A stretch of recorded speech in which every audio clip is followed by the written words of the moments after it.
Hey guys, welcome back to a brand new video. I'm Rex Finance, and today was the very first day of trading in the stock market for 2024. And if you can't tell by the very red lights in the background, I'm very artistically sound, if you can't tell. It was a red day, and I mean deep red. The NASDAQ itself was down basically 1.7% today, and if it weren't for this mini baby rally to end the day of trading, the NASDAQ would have finished down by more than 2%. So welcome to 2024, everybody. Ever since 2020, we've been living dangerously in the stock market, and it looks like 2024 is going to be the same thing again. To make this even more astounding, that's a good vocab word for you, we can look at Apple stock. Today, Apple was down more than 4%. To put that into perspective, the markets today decided that overnight, just because it's 2024 now, Apple as a company is worth more than $100 billion less than it was worth just the last trading day of 2023. Literally overnight, the markets decided, Apple, too expensive by $100 billion. But anyways, today I'm going to take this opportunity to explain to you my one major concern for the stock market in 2024. If you've been following my channel for a while, you would know that I am generally a bull. And for 2024, I am a bull. In fact, I made a video a few days ago titled 7 Reasons the Bulls Will Win Again this year in 2024. So I remain bullish. But just because I'm bullish doesn't mean I shouldn't consider the potential bearish catalysts that could play out. In fact, if we go back to October of 2022, just a quick side note, I was literally the only person in all of financial media that was predicting 2023 to be a very green year for stock market investors. You can go back and watch that video. It's on my channel. I don't delete my videos like some other YouTubers. You can click the eye in the top right-hand corner to go watch it if you want to, but I'm saying this because I'm due to be wrong, so don't take this video as financial advice. Yes, I got 2023 correct. That does not mean I'm going to get 2024 correct.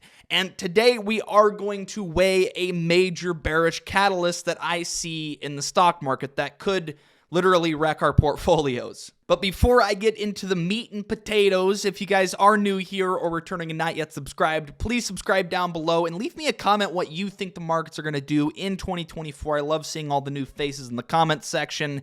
But with that, let's go ahead and get into this. So if we go back to the chart of the NASDAQ and look at the end of 2022, this is when everybody, except me, was expecting a huge recession or some sort of debt crisis to play out in 2023 in the United States of America. And as a result of this, the markets were trading at lows. However, you can see that on December 30th, when all of these bad thoughts were being spread around the stock market media, that is actually when the stock market bottomed, literally the last trading day of 2022. Starting January 1st, or whenever the first trading day of 2023 was, the markets started to climb and climb and climb and climb and climb. And throughout 2023, it's just a bear market rally. Things are going to fall back down. And that never happened. In fact, we hit new all-time highs just recently in the NASDAQ. So why is this? Well, it's because we never ended up seeing the big recession that everybody was predicting or this big debt crisis that everybody was predicting. And because everybody was predicting it, the markets had already priced in that worst case scenario. So because we didn't end up seeing the worst case scenario play out, the markets went up because buyers outweighed the amount of sellers because the sellers front ran it, believing that we would end up seeing that recession play out. However, I will admit that the bears were not completely wrong, and this is where I get into my thesis for 2024. In the United States, the closest thing we got to a debt crisis was the fallout of Silicon Valley Bank back in March of 2023. However, the Fed acted quickly, aggressively, and very effectively. And as a result of that, we didn't see this debt crisis actually play out. This crisis was contained.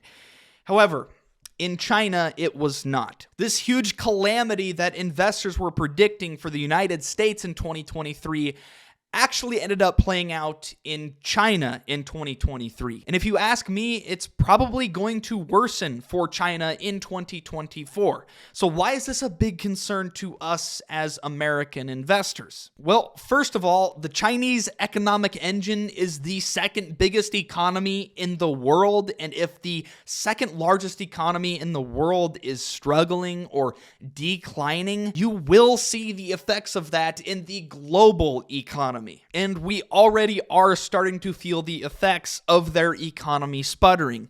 We can look at the commodities index, for example. Since June of 2022, the commodities index has been declining, down 34.5%. This has been very, very good for the United States economy because this means that other countries were exporting deflation directly into our economy, specifically China, who we buy a lot of goods from. And if you look at global GDP, so how fast the global economy is growing, it's been growing much slower than originally forecasted. And that's because the Chinese economy is struggling. So it's already hampering the growth of the global economy, and it's already having an impact on commodity prices. And this is all a result of the Chinese property bubble bursting, which is not a good thing because that creates a negative wealth effect where the people of China feel like they have less wealth, so they spend less money.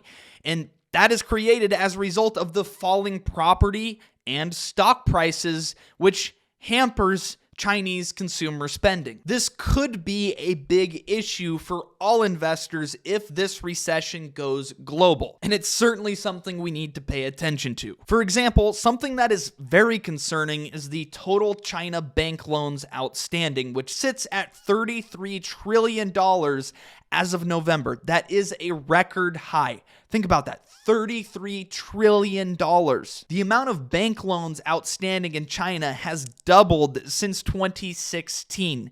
This is a big problem, and this is what we call a debt crisis. This is a very similar situation to the housing crisis that we saw in the United States of America in 2008 and 2009. And the big problem with the Great Financial Crisis is that it did not remain local. It went global. Essentially, every country that exists in the world felt pain as a result of the debt crisis that took place in the United States of America. And looking at this chart, total Chinese bank loans exceeds the United States total bank loans right now by $21 trillion with a T. Prior to COVID, the reason the Chinese economy was growing so fast was because it was fueled by excessive debt creation by banks and other non-bank financial intermediaries. And unfortunately for us, even though we live across the pond, the Chinese financial system may be at risk of contagion from this prolonged property market crisis and a rapidly slowing economy. If we go back to August of 2020, that's when the Chinese government announced what's called the Three Red Lines policy,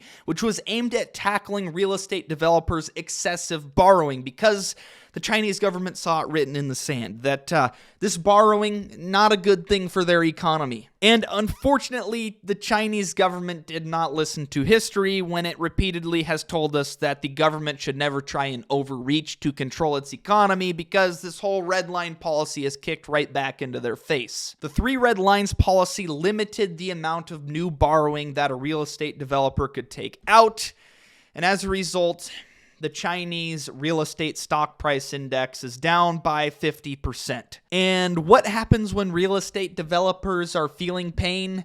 Construction goes down. What happens when construction goes down? The economy goes down. And what further concerns me about this Chinese recession is that a lot of United States companies have a lot of international exposure right now. And in Nike's most recent earnings call, the CFO of the company said, "We are seeing indications of more cautious consumer behavior around the world in an uneven macro environment." As a result of this, Nike slashed its revenue outlook for the year and announced cost cuts. segments. The CFO goes even deeper and points to sluggish sales in China and the company's segments in Europe, the Middle East, and even Africa. And unfortunately, I don't think this is going to stop here. Nike is not the only company that's going to slash their revenue guidance because of international exposure. There are countless United States companies that I believe are going to do the same thing, citing overseas revenues weakening, especially in China. So this is a big risk that I see for us as investors, even though we live in the United States of America. There is risk that just like the great financial crisis went global, the Chinese recession and debt crisis over there could also go global. However, I know bears hate when bulls say this, but this time is different. Every single time is different. There are different variables at play than during the 2008 and 2009 financial crisis. This time is different. And I actually believe that the United States economy is in a very healthy place right now. I just hope the Fed doesn't cut rates too soon because they need room to cut rates in case a global crisis does occur. But because the Chinese economy continues to struggle, it's also reducing the likelihood of a Fed-engineered recession taking place in the United States. So although it's bad for China right now, it's actually good for the United States as long as the Fed is ready to react if the contagion risk actually does play out. If you want to see 7 reasons why I am still bullish for 2024 despite this risk that I see out there in the stock market right now, click the I in the top right hand corner, which takes you to a video where I break that down. With that being said, there's risks like this that could play out every single year that we're alive and investing. This is just something that I'm keeping my eyes on, and